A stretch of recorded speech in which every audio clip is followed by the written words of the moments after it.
काम्या को खाने में मटन और चिकन बहुत पसंद थे, लेकिन उसकी शादी एक ऐसे घर में हो गई जहाँ चिकन मटन तो दूर, लहसुन प्याज भी नहीं बनता था। ऐसे में काम्या ने रोज रोज चिकन मटन खाने के लिए क्या किया, जानने के लिए देखते हैं रोज मटन चिकन। काम्या बिहार के एक छोटे से गांव जमुई की रहने वाली थी। वो पढ़ने लिखने में बहुत तेज थी। स्कूल की पढ़ाई के बाद उसके पिता कैलाश ने उसका एडमिशन दिल्ली यूनिवर्सिटी में करवा दिया था। अब काम्या दिल्ली में एक हॉस्टल में रहकर अपनी पढ़ाई कर रही थी। काम्या ने दिल्ली यूनिवर्सिटी से बीए और एमए की पढ़ाई की। गांव में इससे पहले कोई भी लड़की पढ़ाई करने दिल्ली नहीं आई थी।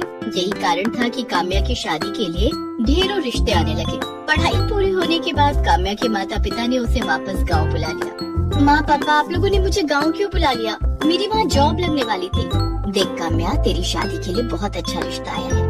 लड़के वाले जमुई के ही हैं, लेकिन वो लोग दिल्ली में रहते हैं। शादी के बाद तू वापस दिल्ली चली जाना और अपनी जॉब कर लेना। ठीक है माँ, तू कल तैयार रहना, कल लड़के वाले तुझे देखने आएंगे। ओके माँ, मैं जरा पार्लर होकर आती हूँ। ठीक है बेटी। काम्या बाजार चली जाती है और एक रेस्टोरेंट में पहुँचती है। कितनी अच्छी मटन की खुशबू आ रही है, यहाँ जी भर कर मटन खाऊंगी। काम्या रेस्टोरेंट के अंदर जाती है और वेटर को बुलाती है। Yes ma'am. आपकी दुकान की सबसे स्पेशल नॉनवेज क्या है? मैम, आप मटन हांडी ट्राई करो। इसे हम मिट्टी के बर्तन में बनाते हैं। मटन का टेस्ट भी और मिट्टी की सौंधी सौंधी खुशबू भी। ठीक है, आप 2 प्लेट मटन हांडी और 1 प्लेट चिकन सीख कबाब ले आइए। जी मैम। वेटर काम्या को उसका ऑर्डर सर्व कर देता है। काम्या सारा मटन और चिकन खा लेती है। अब जाके राहत मिली है। सुबह से हरी सब्जियां खा खा के मेरा पेट ही नहीं भर रहा था। दरअसल काम्या के घर में नॉनवेज तो दूर, लहसुन प्याज भी नहीं बनता था। लेकिन काम्या को दिल्ली के हॉस्टल में रहकर रोज रोज मटन चिकन खाने की लत लग गई थी। उसे एक दिन भी मटन और चिकन ना मिले तो उसकी हालत बिगड़ जाती थी। लेकिन काम्या को क्या पता था कि उसे ससुराल भी ऐसा ही मिलने वाला था। उस दिन जब काम्या घर लौटी, आ गई बेटी। हाँ माँ, बहुत थक गई हूँ, मैं सोने जा रही हूँ, खाना नहीं खाऊंगी। ऐसा कहकर काम्या सोने चली जाती है। दूसरे दिन उसे लड़के वाले देखने आते हैं। काम्या तैयार होकर उनके सामने जाती है। बहन जी, हमें लड़की पसंद है। अगर आपको हमारा लड़का पसंद हो तो हम बात आगे बढ़ाएं। हाँ हाँ, क्यों नहीं बहन जी, ये भी कोई पूछने वाली बात है। आपका लड़का हमें बहुत पसंद है। मैं तो कहती हूँ हमें देरी नहीं करनी चाहिए, जल्दी इन दोनों की शादी करा देनी चाहिए। ठीक है बहन जी। कविता काम्या के हाथों में शगुन के रुपए दे देती है और काम्या अरुण की शादी तय हो जाती है। कुछ दिनों के बाद दोनों की शादी हो जाती है। शादी वाले दिन तक तो काम्या ने ऑर्डर करके मटन और चिकन मंगाया और छिप छिप कर खा लिया। लेकिन विदाई के बाद जब वो ससुराल पहुंची, आओ बहू, अपने शुभ पैरों से हमारे घर को पवित्र करो। तुम्हारे रूप में हमारे घर लक्ष्मी आई है। कविता अपनी बहू काम्या और बेटे अरुण की आरती उतारती है और उन्हें घर के अंदर आने के लिए कहती है। काम्या घर के अंदर आ जाती है। कविता बहू और बेटे को उनके कमरे में भेज देती है। थोड़ी देर के बाद घर का नौकर चाय नाश्ता लेकर आता है। नाश्ते में मिठाइयाँ और नमकीन देखकर काम्या मन ही मन सोचती है, हाय, ये नमकीन और मिठाइयाँ कौन खाएगा? इनसे तो मेरा पेट ही नहीं भरेगा। मेरा तो मटन सीख कबाब खाने का बहुत मन हो रहा है, लेकिन अभी कैसे मंगवाऊं? घर में इतने लोग हैं, अभी मैं बाहर भी नहीं जा सकती। उस दिन मजबूरी में काम्या को नमकीन और मिठाइयों से काम चलाना पड़ा।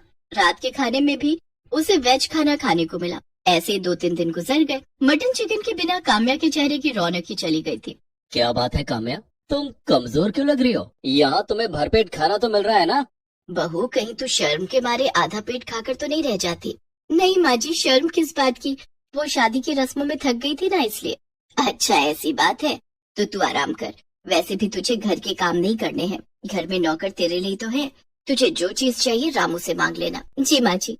काम्या मन ही मन सोचती है, अब इन्हें कैसे समझाऊं कि मैं क्यों कमजोर होती जा रही हूँ। अगर जल्दी मुझे मटन चिकन खाने को नहीं मिला तो मैं मर ही जाऊंगी। एक काम करती हूँ, रामू से कहती हूँ मेरे लिए मटन और चिकन ले आए। रामू काका, आप आज बाजार जाओगे ना? मेरे लिए कुछ सामान ला दोगे? हाँ बहू रानी, क्या सामान लाना है? हम जरूर ला कर देंगे। काम्या एक कागज के टुकड़े पर उसे एक रेस्टोरेंट का एड्रेस लिख कर देती है और कहती है, ये पैसे रख लो, मैंने रेस्टोरेंट में फोन कर दिया है, वो मेरा ऑर्डर आपको पैक करके आपको दे देंगे। आप ये पैसे उन्हें दे देना और मेरा ऑर्डर ले आना। लेकिन हाँ, घर में किसी को कुछ बताना मत।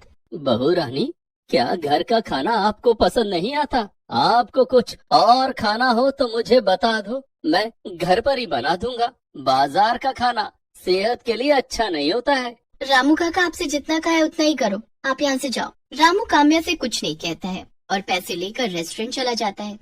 रेस्टोरेंट में काम्या के लिए मटन कोरमा और चिकन शामी कबाब पहले से पैक करके रखा हुआ था। रामू रेस्टोरेंट के मालिक को पैसे देता है और ऑर्डर उठाकर घर आ जाता है। वो चुपके से काम्या के कमरे में जाकर उसे उसका ऑर्डर डिलीवर कर देता है। काम्या अपने कमरे का दरवाजा बंद करके मटन और चिकन का स्वाद लेने लगती है। आहा, कितने दिन के बाद मुझे मटन और चिकन खाने को मिला है। आज मेरा पेट भरा है। काम्या ने जल्दी जल्दी सारा मटन और चिकन खा लिया। अब इन हड्डियों का क्या करूं? इतने में बाहर से कविता उसे आवाज लगाने लगती है और उसके कमरे का दरवाजा खटखटाने लगती है। काम्या बहू, काम्या बहू, अंदर क्या कर रही है? दरवाजा खोल चल, खाना टेबल पर लग गया है। उफ़ो, माँ जी को भी अभी आना था, अब क्या करूं? माँ जी हड्डियां देखेंगी तो गजब हो जाएगा। परेशान काम्या की नजर खिड़की की तरफ जाती है। वो सारी हड्डियां खिड़की से बाहर फेंक देती है और कमरे का दरवाजा खोलती है, लेकिन तभी खिड़की के पास कुत्ते इकट्ठे हो जाते हैं और हड्डियों के लिए आपस में लड़ने लगते हैं। अरे बहू, कितनी देर लगा दी, सब खाने पर तेरा इंतजार कर रहे हैं। और ये कमरे से कैसी बदबू आ रही है कि बाहर कुत्ते शोर क्यों मचा रहे हैं? बदबू? कैसी बदबू माँ जी? खिड़की खुली है ना, अभी कचरे वाली गाड़ी आई थी कचरा उठाने, उसी की बदबू होगी। कुत्ते भी इसी कारण शोर मचा रहे होंगे। और माँ जी, मैं खाना नहीं खाऊंगी। खाना नहीं खाएगी? लेकिन क्यों? वो मुझे भूख नहीं है, पता नहीं क्या हो गया है मुझे। परेशान मत हो बहू, मम्मी पापा की याद आ रही है ना, चल उन्हें वीडियो कॉल कर ले। जी माँ जी। कविता वहाँ से चली जाती है। काम्या सोचती है कि सास को अभी तो टाल दिया, लेकिन रोज रोज रामू काका से नॉनवेज मंगवाया तो कहीं घर में किसी को पता न चल जाए। रोज रोज मटन चिकन खाने के लिए मुझे कुछ न कुछ तो करना पड़ेगा। काम्या थोड़ी देर सोचती है। हाँ, ये ठीक रहेगा, मैं जॉब ज्वाइन कर लेती हूँ, रोज बाहर निकलने का मौका मिलेगा और इसी बहाने रोज मटन चिकन भी खा लूंगी। मैं आज ही अरुण से बात करती हूँ। उस दिन जब अरुण ऑफिस से घर आता है तो काम्या उससे अपनी जॉब की बात करती है। ये तो बहुत अच्छी बात है काम्या, घर से बाहर निकलोगी तो तुम्हारा दिल लगा रहेगा। मैं माँ और पापा से बात कर लेता हूँ, मुझे विश्वास है कि वो तुम्हें जॉब करने से नहीं रोकेंगे। अरुण और काम्या कविता और महेंद्र से बात करते हैं। वो दोनों भी काम्या के जॉब करने के फैसले से बहुत खुश थे। काम्या अब जॉब की तलाश करने लगती है और घर से बाहर निकलते ही उसका रोज रोज मटन और चिकन खाना शुरू हो जाता है। कुछ दिनों के बाद काम्या को जॉब मिल जाती है। काम्या अब रोज ऑफिस जाने लगी थी। उसके ऑफिस के सामने एक रेस्टोरेंट था जिसमें नॉनवेज के ढेर सारे आइटम मिलते थे। काम्या कभी घर से लंच नहीं ले जाती थी और रोज रोज रेस्टोरेंट में जाकर मटन और चिकन खाती थी। एक दिन, काम्या बहू, तू लंच लेकर ऑफिस क्यों नहीं जाती? सारा दिन भूखी रहकर काम करेगी तो तेरी सेहत पर बुरा असर पड़ेगा। माँ जी, ऑफिस में काम इतना ज्यादा रहता है कि खाने की फुर्सत ही नहीं मिलती, इसलिए मैं लंच नहीं ले जाती। अगर लंच ले गई तो वो लौट कर वापस आ जाएगा। इस तरह अपनी सास से झूठ बोलकर काम्या रोज रोज मटन और चिकन खाने लगी। उसकी सारी सैलरी मटन और चिकन खाने में खत्म हो जाती। धीरे धीरे काम्या का वजन बहुत बढ़ने लगा।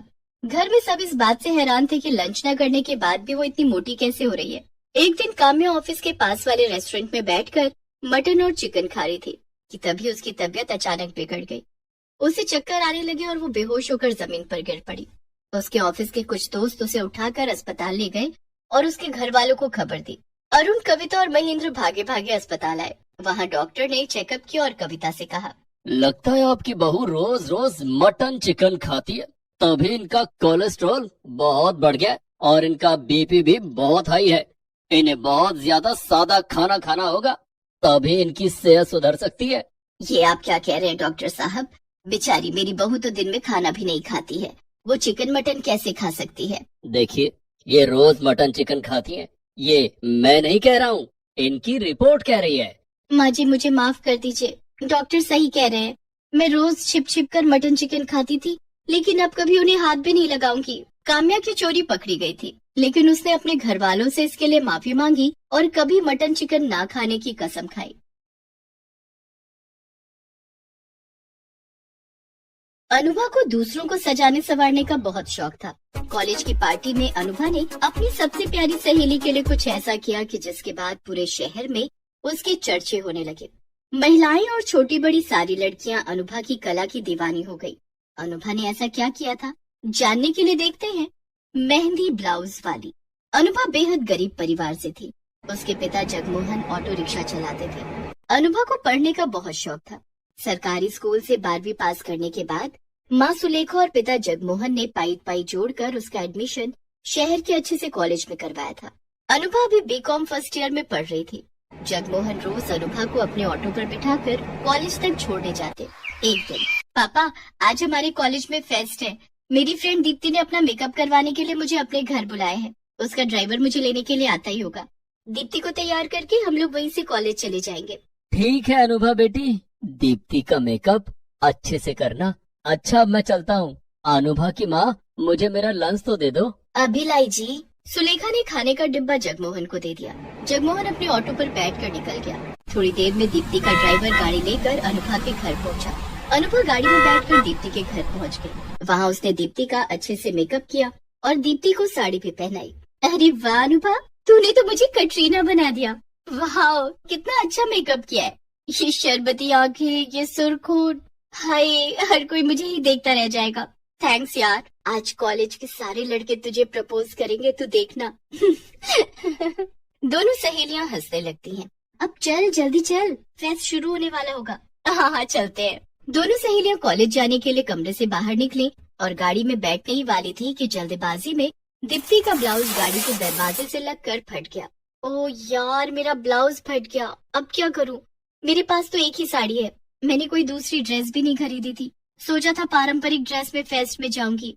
दीप्ति रोआसी हो जाती है। अरे मेरी प्यारी सहेली रो रही है, वो भी मेरे होते हुए। तू चिंता मत कर, चल मेरे साथ। अनुभा दीप्ति को घर के अंदर ले जाती है। तेरे पास लाल रंग की ट्यूब टॉप है ना? हाँ है तो। तू जल्दी से वो वाली ट्यूब टॉप पहन ले। लेकिन यार, साड़ी के ऊपर ट्यूब टॉप कौन पहनता है? तू पहन तो सही, मैं 2 मिनट में आई। ठीक है।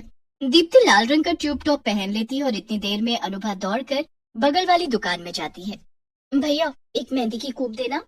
ये लीजिए। कितने रुपए हुए? 20 रुपए।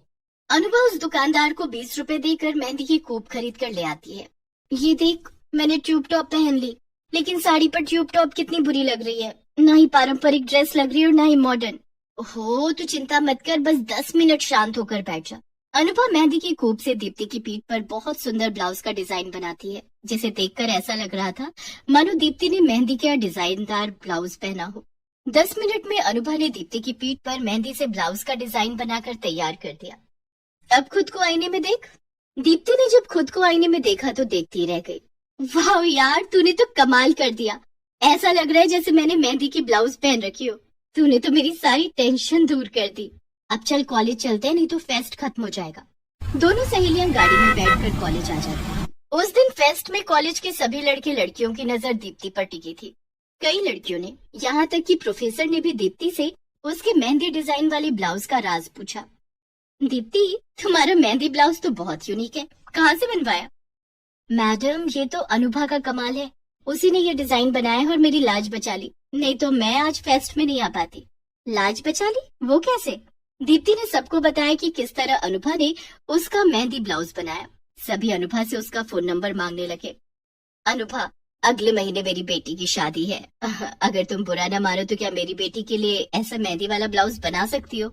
मैं तुम्हें इस काम के लिए अच्छा पेमेंट करूंगी, तुम चाहो तो मैं एडवांस पेमेंट कर देती हूँ।